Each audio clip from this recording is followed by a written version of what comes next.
Je suis introvertie, j'ai fait un travail sur moi et j'assume qui je suis. Certains diront que je suis sauvage, asociale. Moi, je dirais que j'ai besoin de rester dans ma bulle. Je ne parle même pas d'hypersensibilité, c'est vraiment un besoin d'être dans mon monde. Généralement, les introvertis ne sont pas connus pour s'exprimer ou être au centre de l'attention. Mais la vérité est qu'être introverti ne signifie pas être timide. Les introvertis sont capables de faire tout ce qu'ils veulent, que ce soit parler en public ou créer une chaîne YouTube. Lorsque nous trouvons notre passion pour quelque chose, lorsque nous avons un message à partager, il n'y a aucune limite à ce que nous pouvons accomplir en tant qu'introvertis. Dans cette vidéo, je vais vous parler des leçons que j'ai retenues et des conseils que j'aurais aimé avoir avant de lancer ma chaîne en tant qu'introvertie. Bonjour, je m'appelle Gaëlle, introvertie, je suis entrepreneur depuis 8 ans et ma mission est de vous donner des conseils pour créer et gérer votre business en ligne en tant qu'entrepreneur introverti. Rejoignez-moi sur Instagram, Facebook, Twitter, LinkedIn et Clubhouse.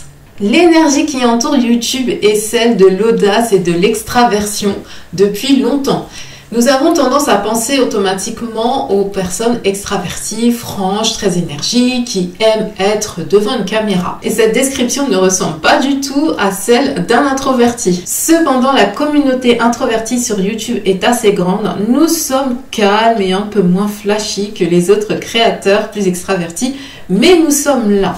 Donc si vous avez pensé à démarrer une chaîne YouTube et que vous pensez que votre introversion pourrait être un obstacle, alors dans cette vidéo, explorons pourquoi ce n'est pas le cas et pourquoi YouTube est une plateforme vraiment incroyable pour les introvertis. Donc voici ce que j'aurais aimé savoir avant de lancer ma chaîne YouTube.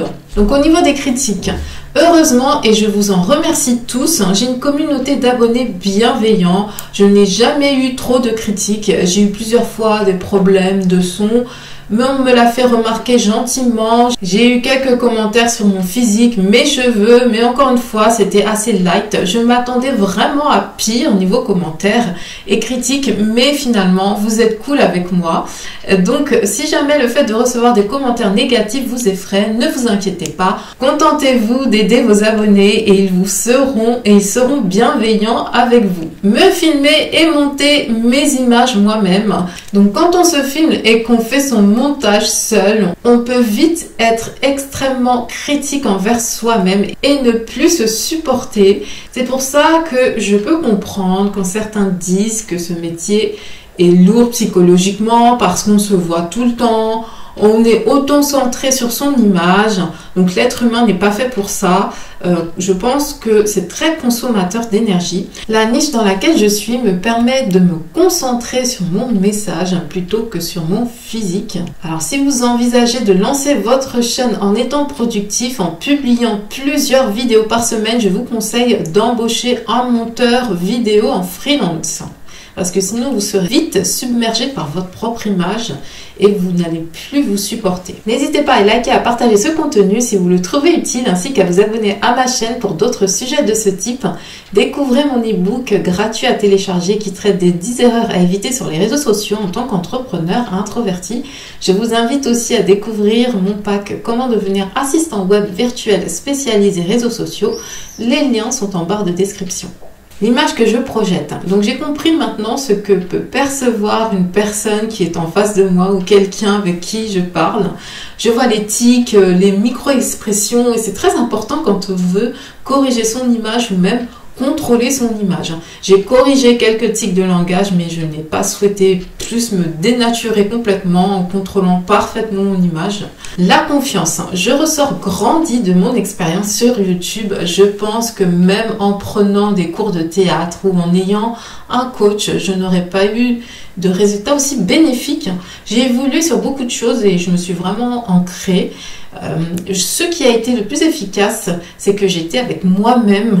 J'ai davantage confiance et j'ai une estime de moi beaucoup plus élevée. Le fait de parler n'est plus un handicap pour moi. Il faut juste que j'arrive à me détacher de mon prompteur. Maintenant, ça, je le sais. Donc, en conclusion, YouTube est une activité riche et créative. Si vous créez et dirigez votre chaîne de façon appropriée, vous apprendrez énormément sur vous, votre activité et les personnes qui vous suivent. En tant qu'introverti, c'est un défi énorme à relever, mais qui en vaut le coup car c'est une activité créative et jamais monotone. Vous allez sortir de votre zone de confort et au fur et à mesure, vous aimerez vous challenger.